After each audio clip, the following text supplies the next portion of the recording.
That courtesy and urbanity of manners which has been noticed by every foreign tourist as a marked Japanese trait.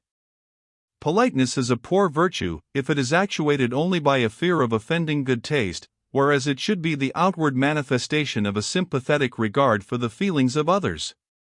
It also implies a due regard for the fitness of things, therefore due respect to social positions, for these latter express no plutocratic distinctions, but were originally distinctions for actual merit.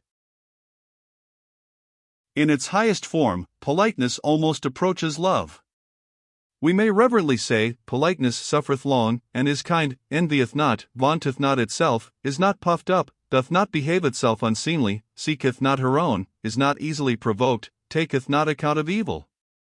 Is it any wonder that Professor Dean, in speaking of the 6 elements of humanity, accords to politeness an exalted position, inasmuch as it is the ripest fruit of social intercourse? While thus extolling politeness, far be it from me to put it in the front rank of virtues. If we analyze it, we shall find it correlated with other virtues of a higher order, for what virtue stands alone? While, or rather because it was exalted as peculiar to the profession of arms, and as such esteemed in a degree higher than its deserts, there came into existence its counterfeits. Confucius himself has repeatedly taught that external appurtenances are as little a part of propriety as sounds are of music. When propriety was elevated to the sine qua non of social intercourse, it was only to be expected that an elaborate system of etiquette should come into vogue to train youth in correct social behavior. How one must bow on accosting others, how he must walk and sit, were taught and learned with utmost care. Table manners grew to be a science. Tea serving and drinking were raised to a ceremony. A man of education is, of course, expected to be master of all these. Very fitly does Mr. Veblen, in his interesting book, 11, call decorum a product and an exponent of the leisure class life. 11. Theory of the Leisure Class, New York 1899, page 46. I have heard slighting remarks made by Europeans upon our elaborate discipline of politeness. It has been criticized as absorbing too much of our thought and in so far a folly to observe strict obedience to it. I admit that there may be unnecessary niceties in ceremonious etiquette, but whether it partakes as much of folly as the adherence to ever-changing fashions of the West, is a question not very clear to my mind. Even fashions I do not consider solely as freaks of vanity. On the contrary, I look upon these as a ceaseless search of the human mind for the beautiful. Much less do I consider elaborate ceremony as altogether trivial, for it denotes the result of long observation as to the most appropriate method of achieving a certain result. If there is anything to do, there is certainly a best way to do it, and the best way is both the most economical and the most graceful. Mr. Spencer defines grace as the most economical manner of motion. The tea ceremony presents certain definite ways of manipulating a bowl, a spoon, a napkin, etc. To a novice it looks tedious. But one soon discovers that the way prescribed is, after all, the most saving of time and labor, in other words, the most economical use of force, hence, according to Spencer's dictum, the most graceful. The spiritual significance of social decorum, or, I might say, to borrow from the vocabulary of the philosophy of clothes, the spiritual discipline of which etiquette and ceremony are mere outward garments, is out of all proportion to what their appearance warrants us in believing. I might follow the example of Mr. Spencer and trace in our ceremonial institutions their origins and the moral motives that gave rise to them, but that is not what I shall endeavor to do in this book. It is the moral training involved in strict observance of propriety that I wish to emphasize. I have said that etiquette was elaborated into the finest niceties, so much so that different schools advocating different systems came into existence. But they all united in the ultimate essential, and this was put by a great exponent of the best-known school of etiquette, the Ogasawara, in the following terms: the end of all etiquette is to so cultivate your mind that even when you are quietly seated, not the roughest ruffian can dare make onset on your person. It means, in other words, that by constant exercise in correct manners, one brings all the parts and faculties of his body into perfect order and into such harmony with itself and its environment as to express the mastery of spirit over the flesh. What a new and deep significance the French word bienséance, 12, comes thus to contain. 12. Etymologically well-seatedness. If the premise is true that gracefulness means economy of force, then it follows as a logical sequence that a constant practice of graceful deportment must bring with it a reserve and storage of force. Fine manners, therefore, mean power in repose. When the barbarian Gauls, during the sack of Rome, burst into the assembled Senate and dared pull the beards of the venerable fathers, we think the old gentlemen were to blame, inasmuch as they lacked dignity and strength of manners. Is lofty spiritual attainment really possible through etiquette? Why not? All roads lead to Rome.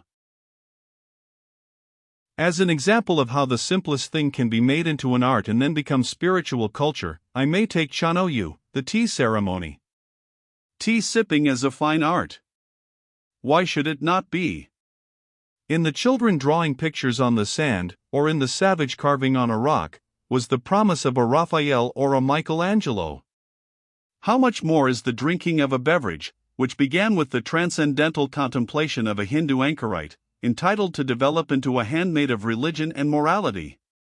That calmness of mind, that serenity of temper, that composure and quietness of demeanor, which are the first essentials of Chanoyu, are without doubt the first conditions of right thinking and right feeling. The scrupulous cleanliness of the little room, shut off from sight and sound of the madding crowd, is in itself conducive to direct one's thoughts from the world. The bare interior does not engross one's attention like the innumerable pictures and bric-a-brac of a Western parlor. The presence of kakemono, 13, calls our attention more to grace of design than to beauty of color. The utmost refinement of taste is the object aimed at, whereas anything like display is banished with religious horror. The very fact that it was invented by a contemplative recluse, in a time when wars and the rumors of wars were incessant, is well calculated to show that this institution was more than a pastime. Before entering the quiet precincts of the tea room, the company assembling to partake of the ceremony laid aside, together with their swords, the ferocity of the battlefield or the cares of government, there to find peace and friendship. 13. Hanging scrolls, which may be either paintings or ideograms, used for decorative purposes.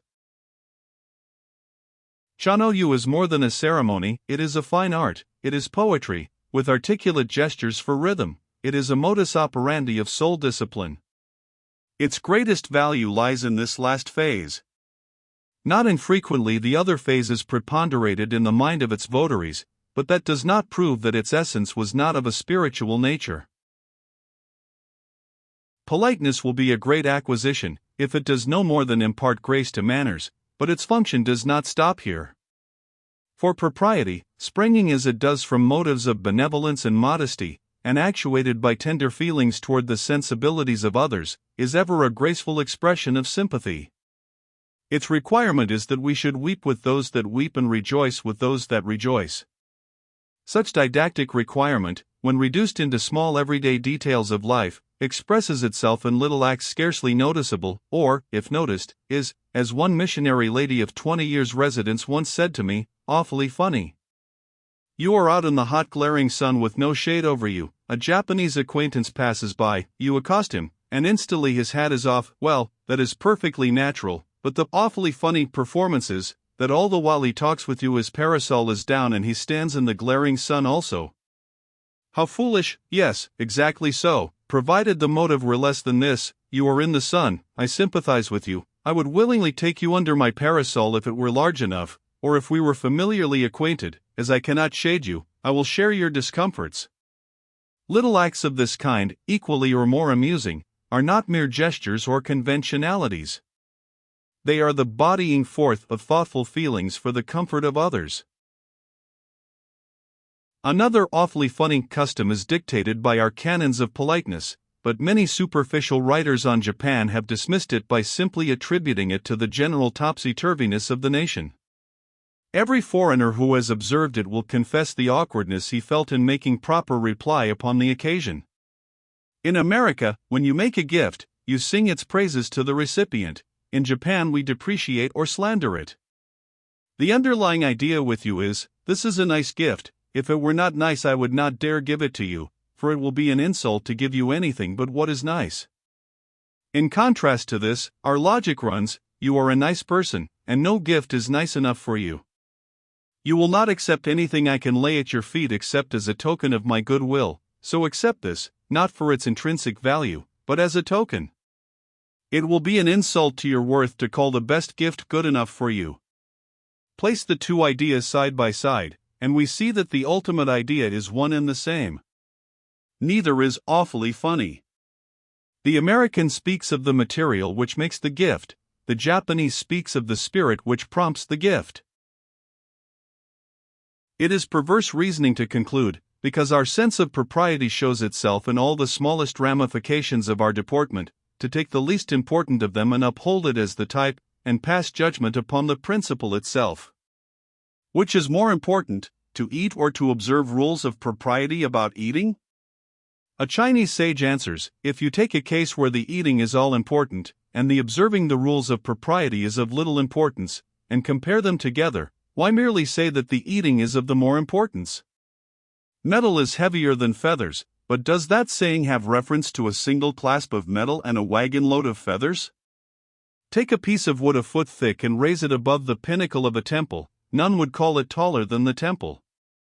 To the question, which is the more important, to tell the truth or to be polite, the Japanese are said to give an answer diametrically opposite to what the American will say, but I forbear any comment until I come to speak of